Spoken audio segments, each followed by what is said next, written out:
아멘. 제가 아는 한 성도 이야기를 먼저 드리고자 합니다. 이분은 예, 적지 않은 규모의 사업체를 운영하시는데 한 번은 아내와 세 자녀와 함께 인도네시아로 가족 여행을 떠났습니다. 잠시 은행에 들러서 환전하고 나오니까 가족을 태운 택시가 사라진 겁니다. 경찰에 신고를 하고 난리를 쳤는데도 찾을 길이 없었는데 마침 연락이 와서는 몸값을 내놓으라는 거예요. 2주 동안 경찰하고 쫓아다니는데 이 경찰들이 못 돕는 건지 안 돕는 건지 도무지 찾을 길이 보이질 않고 경찰 말이 인도네시아는 섬이 너무 많아서 납치범들이 섬으로 가버리면 찾을 길이 없다는 겁니다. 기가 막히고 참 당황스럽고 어찌해야 할지 몰라서 아무튼 몸값이라도 만들어 오자고 미국으로 돌아왔는데 공항에 내리자마자 FBI에게 체포가 됐습니다. 이게 무슨 일인가 들어보니까 이 성도가 자리를 비운 틈에 동업자가 사업체를 다 팔아버리고는 이분 이름으로 온갖 곳에서 은행, 사채업, 온갖 곳에서 돈을 어마어마하게 빌려서는 도망쳐 버린 거예요. 그래서 사기죄로 FBI에게 잡혀 들어간 겁니다. 다 지급한 줄 알았던 직원들의 임금이 체불됐다고 고소가 들어오고 보석되어서 집에 와 있는데 그 집도 차압돼서 빼앗기게 생겼고 날마다 사채업자들이 찾아와서는 두들겨 패면서 죽이겠다고 만져보지도 못한 돈을 내놓으라고 협박을 하는데 정말 미치고 팔짝 뛸 노릇인 거예요. 사방이 꽉 막힌 채 아무것도 못하고 재판받으러 가는 길에 가는 내내 도로 옆에 있는 절벽으로 내가 차를 돌리면 이 모든 고통이 끝나지 않을까, 그 생각과 싸우면서 가는 거예요. 재판 마치고 오는 동안도 또 핸들을 틀어버리면 내가 이 고통에서 끝나지 않을까, 그 생각과 싸우면서 또 와야만 했다고 합니다. 이분이 겪은 일 중에 한 가지만 우리는 겪어도 아마 겁에 질려서 살아가기가 쉽지 않을 것 같은데 모든 걸 잃어버릴 상황이 됐고 도무지 빠져나갈 길이 보이지 않는 것입니다. 여러분은 이런 상황에 처하면 어떻게 하실 것 같으십니까? 오늘 찬양 주제가 딱 설교 주제와 어울리는 것 같아요. 고난은 우리 믿음의 여정에 큰 변수입니다. 고난은 우리의 믿음이 주저앉는 위기가 되기도 하고 혹은 도약하는 발판이 되기도 하죠. 무엇이 똑같은 고난을 겪으면서 어떤 이는 주저앉고 또 어떤 이는 도약하게 만드는 차이를 만들까요? 고난을 대처하는 자세라고 할 수 있습니다. 사람은 극심한 스트레스를 받으면 자기를 보호하기 위해 일정한 패턴의 반응을 보입니다. 그걸 방어 기제라고 하는데요. 여러 가지 중에 사람들이 제일 흔히 많이 보이는 방어 기제에는 이런 게 있습니다. 첫 번째, 도피. 현실을 부정하는 거예요. 도저히 감당할 수가 없다고 생각하면 이런 일은 내게 없는 거야 라고 자기에게 최면을 걸어서 그 문제와 현실 자체를 부정하거나 혹은 쾌락으로 도피하는 거죠. 술, 마약, 다른 쾌락의 세계로 도망가서 잊어버리는 거예요. 술을 마시는 동안은 적어도 그 괴로움을 잊어버릴 수 있으니까. 혹은 물리적으로 그 공간에서부터 도망치는 방법도 있고, 가장 극단적인 형태는 극단적인 선택을 통해서 삶으로부터 도망치는 방법이죠. 모두가 일종의 문제로부터, 고난으로부터 도망치고자 하는 시도, 반응입니다. 두 번째 많이 택하는 것이 원망입니다. 왜 이런 고난이 내게 찾아왔는가? 사람 때문에, 가족, 친구, 동료, 세상, 이 세상 시스템 때문에 세상을 탓하거나 혹은 하나님을 향해서도, 신을 향해서도 원망을 하죠. 사람들이 뭐 우리는 교회 다니니까 그렇진 않습니다만은 입에 욕을 달고 사는 이들이 종종 있습니다. 어떤 이들은 문장이 욕으로 시작해서 욕으로 끝나고 관계사, 전미사, 접두사가 다 욕이 빠지면 말이 안 되는 아이들도 요즘 있다고 하죠. 왜 사람들이 욕을 그렇게 많이 하는가? 욕의 내용을 여러분이 차근차근 묵상해 보시면 뭐 굳이 묵상할 필요까지야 싶지만 아무튼 잘 어, 뭐라고 해야 될까요? 잘 연구해 보시면 그 내용이 다 탓, 원망, 비방, 저주입니다. 그걸 계속해서 세상을 향해 쏟아놓는 거예요. 사람을 향해 쏟아놓는 거예요. 심지어 하나님을 향해서도 쏟아놓는 것이죠. 저는 그런 사람을 볼 때는 이런 이미지가 떠오릅니다. 혹시 여러분 저하고 같은 세대가 아니라서 이 말을 이해 못하실지도 모르겠어요. 제가 학교 다닐 때는 학교에서 힘 좀 쓴다는 그 어깨들이 좀 논다는 애들이 그 면도날을 씹었습니다. 혹시 그거 들어보셨어요? 예, 거기 끄덕이시는 저하고 연식이 비슷한 분도 계시고 좀 이 뭔 소린가 하시는 분들도 계신데 그 껌 사이에 면도날을 씹어요. 씹으면서 이렇게 아이들을 위협할 때 침을 탁 뱉습니다. 그러면 침에 피가 섞여 나오죠. 당연히 면도날이 이 예민한 살을 어떻게 피해갈 수 있겠어요? 그러면서 위협을 하는 거예요. 나는 이렇게 나 자신에게도 피를 흘리는 사람이야. 너 나한테 말 안 들으면 어떻게든 할 수 있어. 이제 이런 식의 위협을 하는 거죠. 상대를 위협하기 위해서 자신의 입에 상처를 내고 피를 흘리는 거예요. 욕이 이와 비슷합니다, 여러분. 누군가를 욕하고 비방하고 저주하면 그걸 듣는 사람도 불쾌하고 뭐 기분 나쁠 수 있겠지만 그보다 그 욕을 품고 있는 내뱉는 내가 더 나 자신을 지금 헐트하고 있는 거예요. 자신을 상처를 내고 있는 겁니다. 자신의 영혼에, 자신의 마음에, 자신의 정서에, 자신의 정서적 건강에 그 날카로운 말의 면도날로 지금 상처를 내고 있는 거예요. 아무튼 이런 방식이 또 하나의 방어 기제입니다. 세 번째 많이 쓰는 방어 기제가 자책이에요. 왜 이런 일이 생겼는가? 내가 못나서 그래. 내가 능력이 부족해서 그래. 내가 믿음이 부족해서 그래. 나 때문이야. 자기를 비하하고 자책하고 자기를 괴롭히죠. 그렇게 함으로써 어느 정도 이 문제에 대한 책임을 좀 지고 있다는 느낌을 받을 수 있기 때문입니다. 그런 방식은 자신을 계속해서 무기력의 늪으로 더 이렇게 밀어 넣습니다. 원망과 자책은 똑같은 공격적인 성향입니다. 다만 그 공격을 외부에 향하느냐 자기 자신에게 향하느냐 그 차이일 뿐이죠. 이외에도 여러 가지 방어 기제가 있습니다만 대부분은 건강하지 않은 방식이어서 문제를 해결하기보다는 악화시키기 일수입니다. 보통 여러분들은 고난을 맞닥뜨릴 때, 극심한 스트레스를 받을 때 어떤 방식으로 반응하시는지요? 뭐 이 세 개 외에도 여러 가지가 더 있습니다만 크게는 이 세 가지 중에 하나일 가능성이 매우 높죠. 앞서 말씀드렸던 이 성도는 어떤 방식으로 이 고난을 대처했을까요?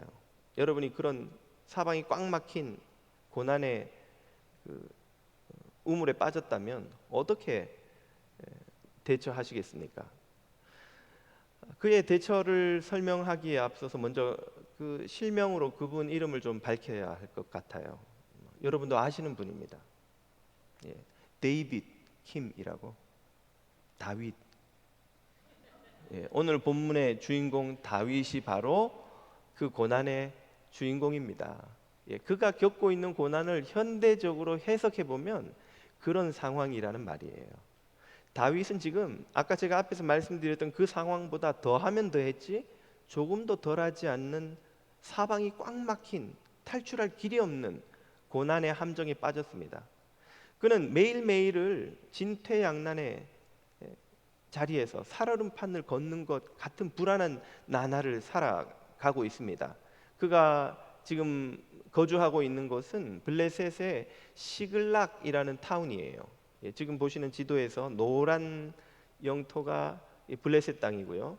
핑크색이 이스라엘 땅입니다. 그 경계에서 조금 들어간 곳에 빨간색으로 남쪽에 시글락이라는 곳이 있죠.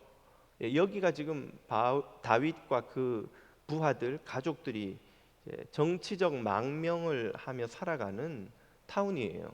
왜 이스라엘 장군이 블레셋 땅에 가서 사는가? 그 이유는 여러분도 잘 알다시피 사울 왕의 추격대를 피해서 도망온 겁니다. 이스라엘의 광야를 피해 다니다 도저히 안 되니까 블레셋의 투항해서 망명 생활을 하고 있는 거예요. 언제 이 사울의 추격대가 와서 자신의 목을 칠지 모르는 불안한 상황에 뒤도 두렵지만 사실은 앞이 더 두려워요. 블레셋이 왜 다윗을 받아줬을까요? 블레셋 입장에서는 사울보다 더 미운 원수가 다윗입니다. 다윗이 승전하고 돌아와서 여자들이 환호하며 사울이 죽인 자는 천천히요 다윗이 죽인 자는 만만히로다 할 때 그 만만이 어느 병사겠어요?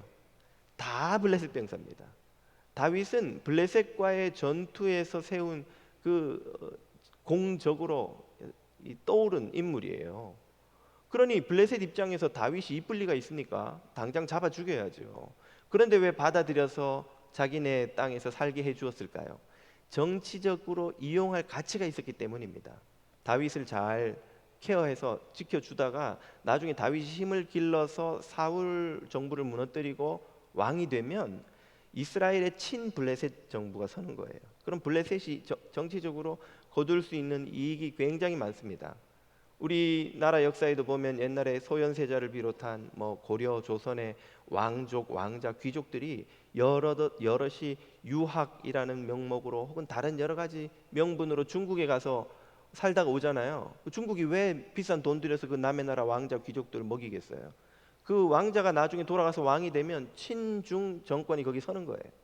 그러면 정치적인 이익이 막대하니까 그걸 노리고 블레셋도 다윗을 지금 받아들여서 데리고 있는 거지 다윗을 좋아하거나 믿어서가 아닙니다.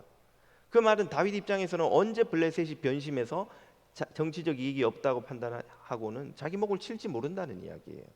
앞으로는 블레셋, 뒤로는 이스라엘 사울 왕 사이에 끼어서 매일매일이 불안한데 이 불안한 삶에 더해서 감당할 수 없는 고난을 이 오늘 본문에서 다윗 일행이 만납니다. 다윗은 어쩔 수 없이 블레셋이 치르는 전쟁을 도우러 아벡까지 3일 길을 올라가는데 그를 받아준 아기스 왕을 제외한 나머지 블레셋 도시들의 왕들이, 블레셋은 도시 연합 국가인 셈이에요. 왕들이 다윗을 못 믿겠다고 돌려보낸 거예요. 그래서 다시 3일 길을 달려서 행군을 해서 내려와 시글락으로 돌아와 보니까 이 남방의 광야지대에서 유목하며 떠돌며 사는, 또 약탈하며 사는 아말렉족이 이 남방, 이 유대의 이스라엘의 남쪽, 블레셋의 남쪽 지방을 휩쓸면서 타운마다 약탈을 하고 지나간 겁니다. 시글락도 이들이 침공해서 집은 다 불태우고 양떼 소떼 재산은 다 약탈하고 여자 아이들 가족은 모조리 다 끌고 가는 거예요. 왜? 모두가 돈이니까. 이들이 이 여자와 아이들을 저 남서쪽으로는 이집트, 동쪽으로는 아라비아, 또 남쪽으로 나바테아 왕국 이런 곳에 가서 팔면 전부 다 여자 아이들이 다 그 당시는 돈이에요. 요셉처럼 갖다 팔려고 납치해 가는 겁니다. 다윗과 부하들이 시글락에 돌아와 보니까 집은 잿더미가 되었고 재산과 가족은 모두 사라졌고 찾을 길이 없는 거예요. 도대체 어디로 도망갔는지도 모르겠고 가족과 재산과 집을 모두 잃어버렸는데 하나 남은 몸뚱이마저 잃어버릴 다급한 상황이 됐습니다. 다윗의 부하들이 절망하고 또 분노한 나머지 이제 그들이 제가 설명드린 세 가지 중에 두 번째를 택하는 거예요. 원망. 다윗 때문에 이 모든 일이 생겼다고 다윗에게 돌을 들어 그를 치려 합니다. 얼마나 다급한 상황이 되었든지 정말 절망적인 상황이죠. 다윗은 이때 어떤 선택을 했을까요? 그는 도피하거나 원망하거나 혹은 자책하며 이 위기를 대응하다가 주저앉을 수도 있었을 겁니다. 그가 택한 반응, 선택이 무엇인지를 6절이 이렇게 설명해 줍니다. 백성들이 자녀들 때문에 마음이 슬퍼서 다윗을 돌로 치자 하니 다윗이 크게 다급하였으나 다윗은 그의 하나님 여호와를 힘입고 용기를 얻었더라. 아멘.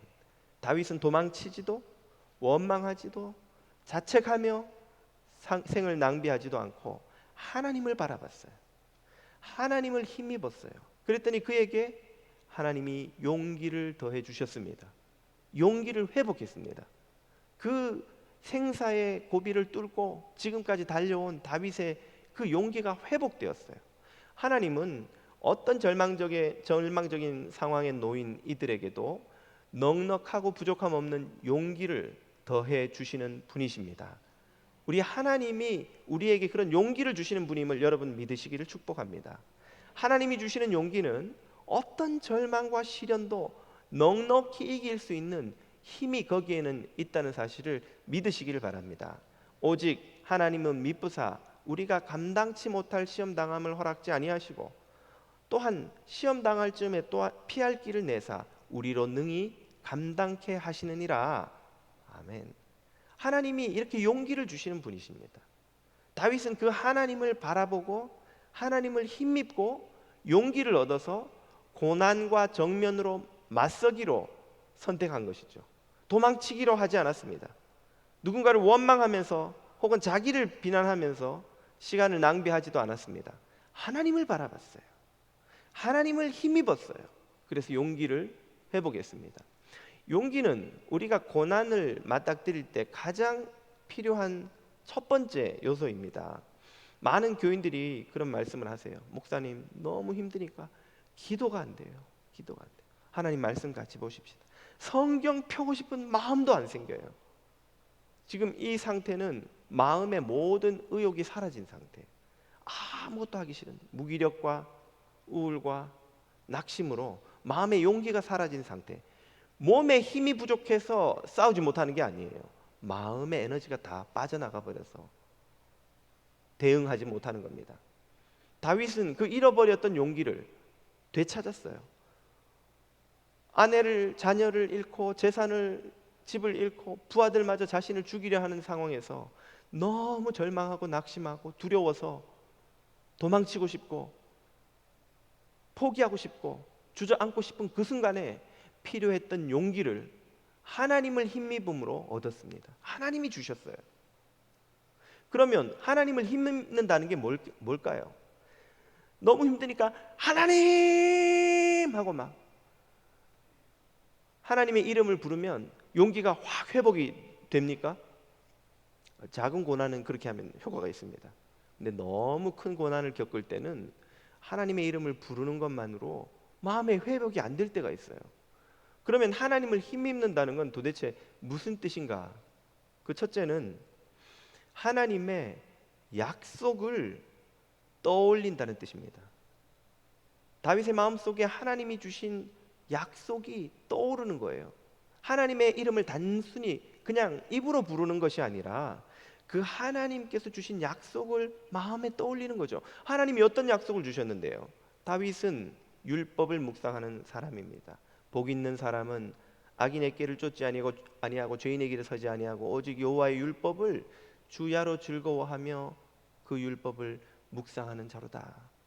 다윗은 양을 칠 때부터 늘 주님의 율법을 묵상하는 사람이었습니다. 그 율법에 무슨 약속이 있나요? 하나님께서 인류를 창조하시고 그들에게 복 주시며 이르시되 생육하고 번성하라 땅에 충만하라고 하신 그 사명의 약속, 복의 약속부터 해서 아브라함과 이삭과 야곱과 요셉, 다윗의 선조, 족장들에게 주셨던 수많은 약속들과 애굽의 노예로 살던 이스라엘 민족을 구원하셔서 광야에서 동행하시며 가나안까지 들여 넣어 주시면서 주신 온갖 약속, 율법의 말씀을 다윗은 묵상하는 사람이었어요. 그 율법에 약속된 하나님의 모든 약속을 떠올리고 붙들므로써 다윗은 용기를 회복한 것입니다.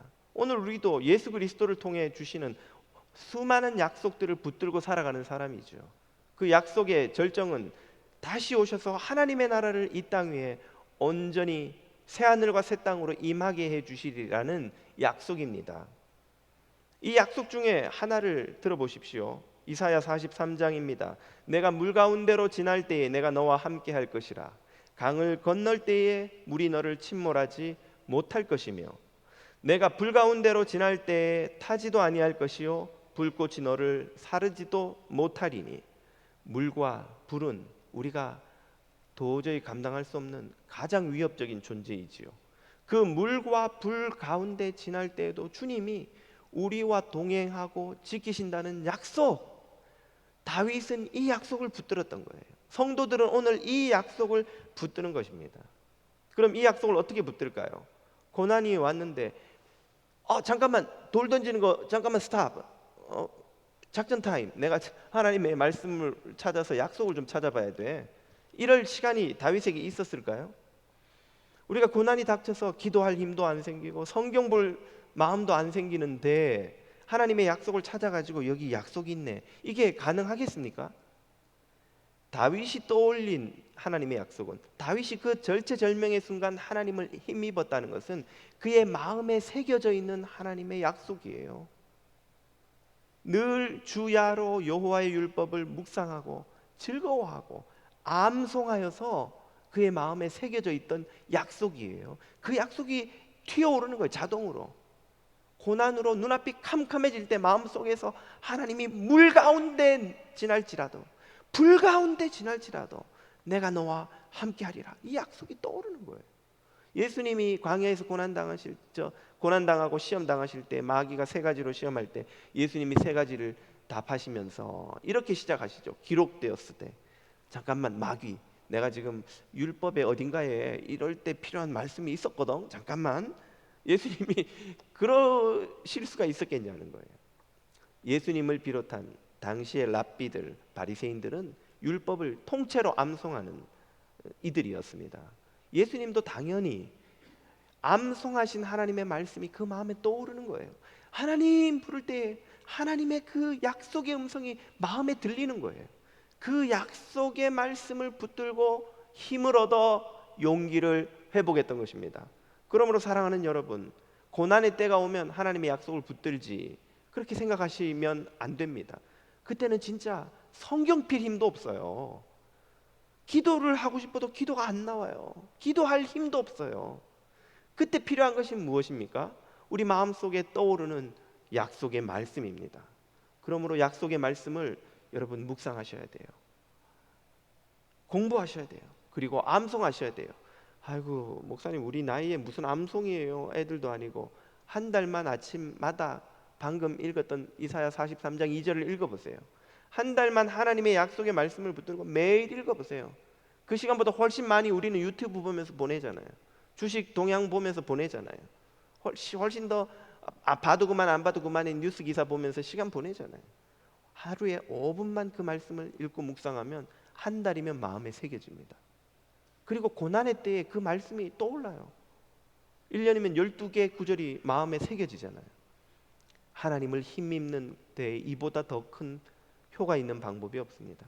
여러분의 마음에 하나님의 진리의 말씀이, 약속의 말씀이 돌에 새긴 율법처럼 새겨지기를 축복합니다. 그 약속을 붙들고 하나님을 힘입고 용기를 얻으시기를 축복합니다. 하나님의 약속을 떠올리는 것이 첫 번째 하나님을 힘입는 방법이라면, 두 번째는 하나님이 행하셨던 구원을 기억하는 것입니다. 약속은 문서로 기록된 것이라면 지금 말씀드리는 하나님의 구원은 우리가 직접 경험한 것을 말하는 거예요. 다윗의 마음속에 그 하나님의 구원의 경험이 떠오릅니다. 어떻게? 무슨 기억이 그에게 있길래요? 다윗이 목동으로 양을 칠 때 곰과 사자가 덤비면 물맷돌을 던져서 그 곰과 사자를 쫓아내었어요. 골리앗이 자기를 향해 창을 들고 올 때 여호와의 이름을 부르며 너는 칼과 창과 단창으로 내게 나오니와 나는 네가 저주하는 만군의 여호와의 이름으로 너에게 간다 하고 하나님의 이름으로 그 골리앗을 쓰러뜨렸어요. 수없는 블레셋과의 전투에서 생사의 고비를 얼마나 많이 넘겼겠습니까? 그때마다 살려주신 하나님께 감사의 예배를 드리며 하나님께 영광 돌렸던 기억, 하나님이 자신을 구해주셨던 기억이 떠오르는 거예요. 유대 광야에서 굴에 숨어서 사울의 추격대를 피하며 생사의 기로를 아슬아슬하게 넘나들 때 막 조마조마조마해요. 굴에 숨어 있는데 사울의 추격대가 굴 바로 앞에 진치는 거예요.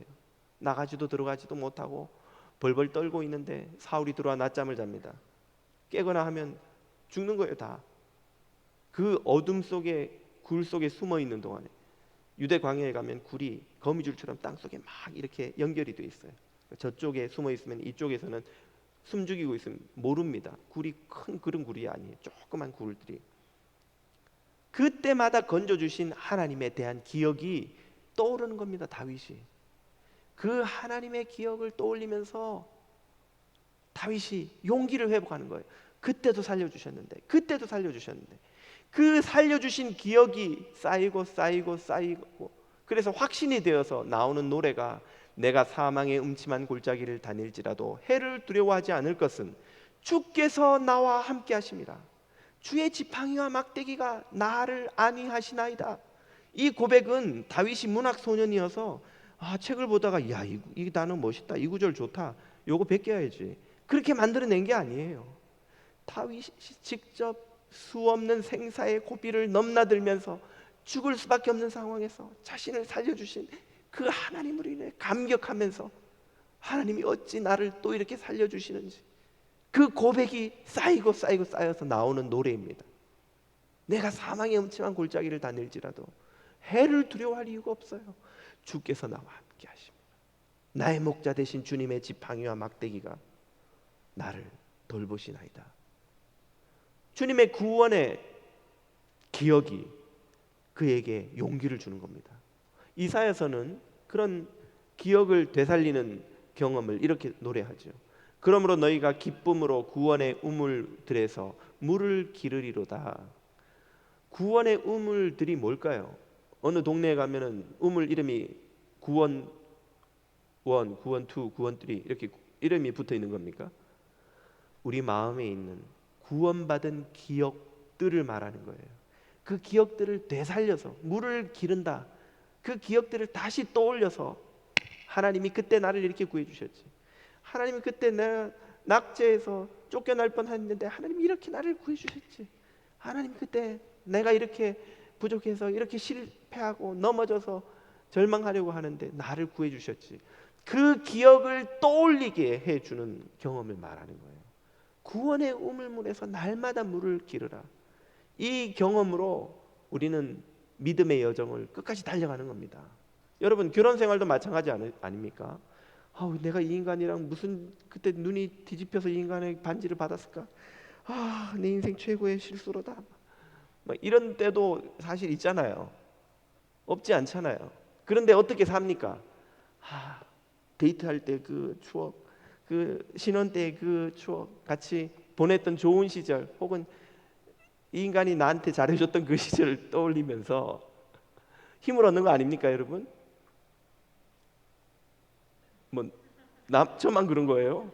다 안 그런 것처럼. 제가 아내랑 몇 번이나 이혼 도장을 찍으려고 할 때마다 떠오르는 장면이 있는 거예요.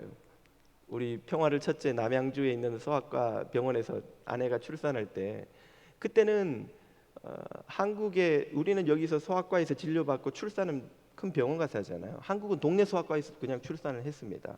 당연히 마취과 의사가 올 수가 없으니까 무통주사라는 게 없죠. 저희는 첫째라서 그것도 모르고 그냥 8시간을 진통하고 나왔어요. 아내가 아이를 낳자마자 첫 마디가 저를 보면서 여보 나 잘했지 그러는 거예요.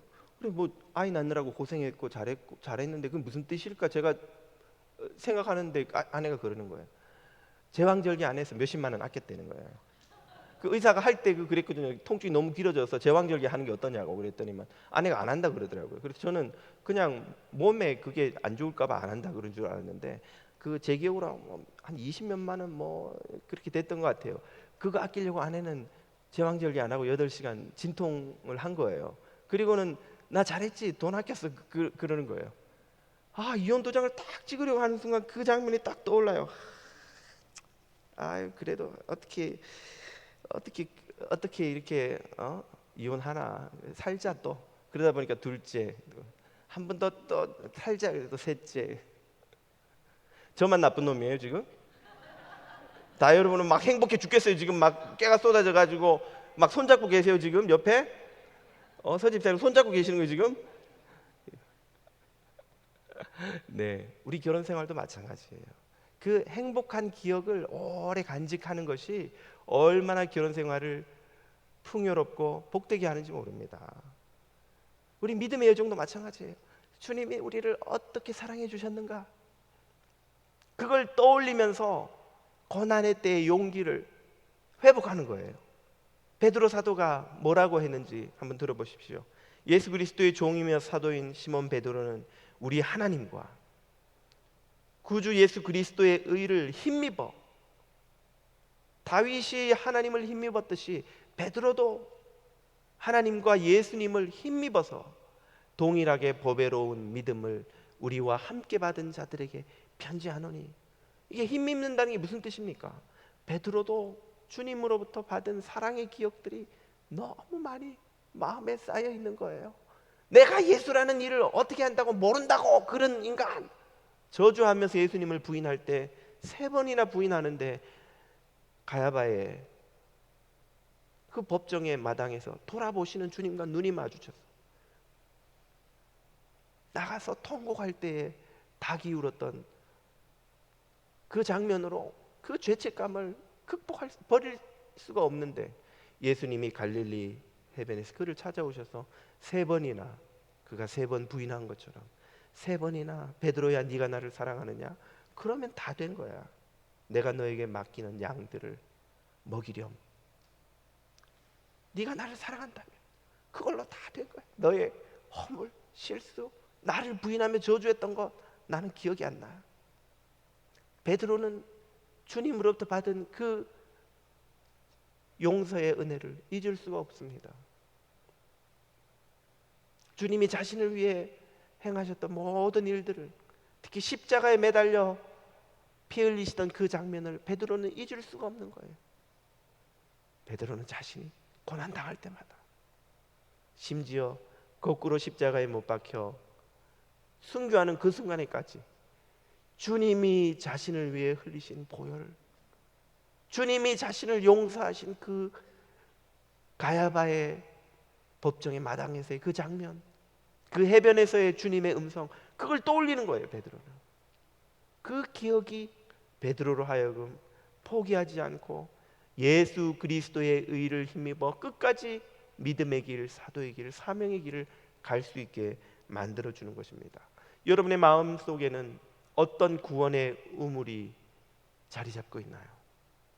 주님 앞에 조용히 무릎 꿇고 구원의 우물이 얼마나 많은지 한번 세보세요. 거기에 얼마나 깊고 신선한 기쁨의 샘물이 흘러 넘치고 있는지 한번 들여다보세요. 그 샘을 매일매일 길어 주님과의 첫사랑을 회복하고 주님이 주시는 새로운 용기로 회복하여 새로운 아침을 여시는 여러분 다 되시기를 주님 이름으로 축복합니다. 마지막으로 하나님을 힘입는다는 것은 다윗이 기도했다는 의미입니다. 그는 제사장을 불러 에봇을 가지고 하나님의 뜻을 묻지요. 다윗이 여호와께 묻자와 이르되 내가 이 군대를 추격하면 따라잡겠나이까 하니 여호와께서 그에게 대답하시되 그를 쫓아가라. 내가 반드시 따라잡고 도로 찾으리라. 응답을 받았습니다. 이 응답을 받고 다윗은 용기를 회복한 거예요. 왜 이 응답이 중요합니까? 하나님의 응답이 없으면 다윗이 추격해도 될지, 벌써 6일 동안 타운을 비웠는데 어디까지 갔는지 알 길이 없는 거예요. 어디로 갔는지도 알 길이 없지만, 그런데 어떻게 추격에 나섭니까? 추격하자 그러면 부하들이 따라 나서겠어요? 아니 제정신이야. 지금 어딘 줄 알고 가고 어디로 가고 얼마나 가야 되는지도, 어디로 가야 되는데 다윗이 할 말이 없잖아요. 다윗에게 용기를 준 것은 바로 하나님의 응답입니다. 하나님이 가라고 하셨다. 그러니 하나님을 믿고 가자. 세상에 어떤 사람이 말하면 그런 용기가 우리에게 생깁니까? 어떤 사람이 우리에게 보장해 줄 수가, 우리의 미래를 보장해 줄 수가 있나요? 어떤 대통령이 말할 수 있습니까? 무슨 엄청난 부자가 말할 수 있나요? 그런 말을 해주는 부자와 대통령이 어디 있습니까? 어떤 정치인도 어떤 부자도 우리의 삶을 보장해 주지 못해요. 하나님이 우리에게 약속을 주시고 답을 주셔야 보장이 되는 겁니다. 하나님의 이 응답을 받는 기도의 시간은 우리의 마음에 물 저장고를 열고 용기를 가득 채우는 시간이에요. 하늘에서 쏟아지는 은혜의 비를 우리의 마음에 가득 채워서 차고 흘러 넘치면 용기로 충만해집니다. 아무리 비가 많이 와도 물 저장고의 뚜껑을 꽉 닫아두면 한 방울도 비가 들어오지 않죠. 하나님의 은혜가 우리에게 쏟아지는데도 우리가 무릎 꿇지 않으면 하나님이 주신 용기를 얻을 수 없습니다. 우리가 마음의 문을 열고 하나님을 향해 더 활짝 열면, 더 간절하게 활짝 열면 하나님의 은혜가 폭우처럼 쏟아져서 그 물 저장고를 가득 채우는 거예요. 용기로 가득 채우는 거예요. 그러면 우리가 일어나서 달려갈 수 있는 힘을 얻는 겁니다. 무릎에 힘이 생기는 거예요. 오늘 저와 여러분에게 이런 기도로 우리의 마음에 용기를 채우는 이런 결단과 응답이 있기를, 헌신이 있기를 주님의 이름으로 축복합니다. 이렇게 해서 하나님의 용기를 우리의 마음에 가득 채우면, 하나님 여호와를 힘입어서 용기를 회복하면 그 다음으로 해야 되는 일이 뭡니까? 바로 믿음으로 일어나 달려가는 거예요. 어디로 달려가죠? 우리가 기도하고 응답을 받으면 마음에 확신이 생겨요. 용기가 생겨요. 그럼 하나님이 이 학교 지원해라 알려주시던가요? 여기에 투자해라 알려주시던가요? 이 사업을 접어라 아니면 계속해라 더 확장해라 알려주시던가요? 알려주지 않아요. 대개 점장이들이 알려주지, 하나님 알려주시지 않아요. 다윗도 마찬가지입니다. 일어나 추격하라고만 하셨지 어디로 가라고 알려주시지 않았어요. 다윗은 모른 채 일단 일어나서 달려갑니다. 얼마나 열심히 달려갔는가. 전속력으로 달리는 바람에 600명의 부하 중에 200명이 부솔 시내를 건너지 못하고 그만 지쳐 쓰러져 버려요. 지금 보시는 붉은색의 시글락에서 조금만 내려오면 부솔 시내가 있죠. 이 시내 앞에서 200명이 그냥 지쳐 쓰러져 버립니다.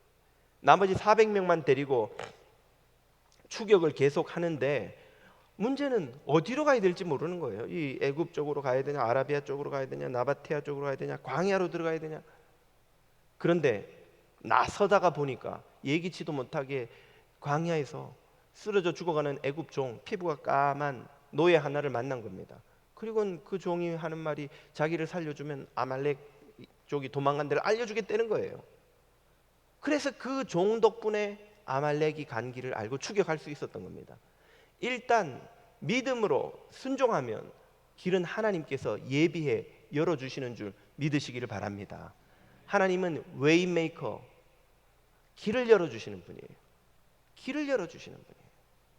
아브라함도 내가 너에게 지시할 땅으로 가라, 갈대아 우르를 떠나 내가 너에게 지시할 땅으로 가라고 하였죠. 아브라함이 갈대아 우르를 떠나면서 어디로 갈지 알았습니까?